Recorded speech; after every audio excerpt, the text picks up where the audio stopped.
নমস্কাৰ, আজি কেইযোৰমান টচৰ কাপোৰ লৈ আহিছোঁ। আপোনালোকে চাব আৰু কেনেকুৱা পায় জনাব দেই। এইকেইযোৰ আমাৰ ঘৰৰ শালতে বোৱা কাপোৰ হয়। এইযোৰ থাকিব, এইযোৰ কাপোৰযোৰ ৰঙাত কাম কৰা আছে।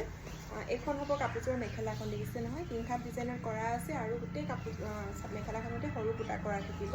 আৰু এইখন চাদৰখনতো গোটেই সৰু বুটাকৈ কৰা থাকিব। আচলটো হ'ব এইটো কিংখাপ ডিজাইনত কৰা আছে। আৰু এইকেইটা হ'ব কাপোৰযোৰৰ ছাইড পটিকেইটা হ'ব এইকেইটা।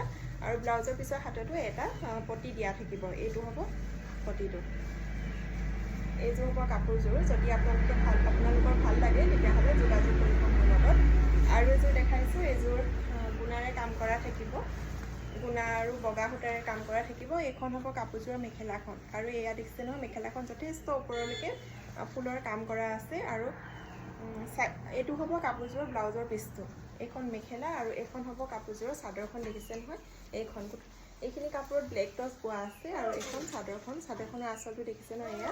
আৰু এয়া মাজত এনেদৰে এপাহ ফুলৰ ডিজাইনত কাম কৰা আছে। যদি ভাল লাগে আপোনালোকে ল'ব পাৰিব। আৰু এযোৰ দেখাইছোঁ, গ্ৰীণ আৰু ৰঙা সূতাৰে কাম কৰা আছে। এইখন হ'ব চাদৰখন, ব্লেক টচ বোৱা আছে। এয়া ওচৰৰ পৰা দেখাই দিছোঁ। এইটো আঁচলৰ ডিজাইনটো কিংখাপ ডিজাইনত কৰা থাকিব। মাজত এনেদৰে বুটা কৰা থাকিব কাপোৰযোৰ। আৰু এইখন হ'ব কাপোৰযোৰৰ মেখেলাখন। এইখন মেখেলা হ'ব আৰু ব্লাউজৰ পিছৰ হাততো এনেদৰে বুটা কৰা আছে। আৰু এযোৰ দেখাই দিছোঁ, একেটা ডিজাইনতে হ'ব এইযোৰো। এইযোৰ মেৰুণ আৰু ৰেড সূতাৰে ফুল বচা আছে। এইযোৰ হ'ব কাপোৰযোৰ, দেখিছে নহয়। এইকেইটা হ'ব ছাইড পটিকেইটা হ'ব এইকেইটা। আৰু এখন মেখেলাখন, এইযোৰ কাপোৰ ব্লেক টচ বোৱা আছে। এইখন মেখেলাখন। আৰু এইটো হ'ব ব্লাউজৰ পিচ। ব্লাউজৰ পিছৰ হাতত এনেদৰে দুটা লাইনকৈ দিয়া আছে। আৰু এযোৰ দেখাইছোঁ, এইযোৰ ৰেডত কৰা আছে। যিহেতু এতিয়া বিহুৰ ওচৰত আহিছে, সেইকাৰণে চবেই ৰঙা কাপোৰে বিচাৰে, সেইকাৰণে দেখাইছোঁ ৰঙা কাপোৰ।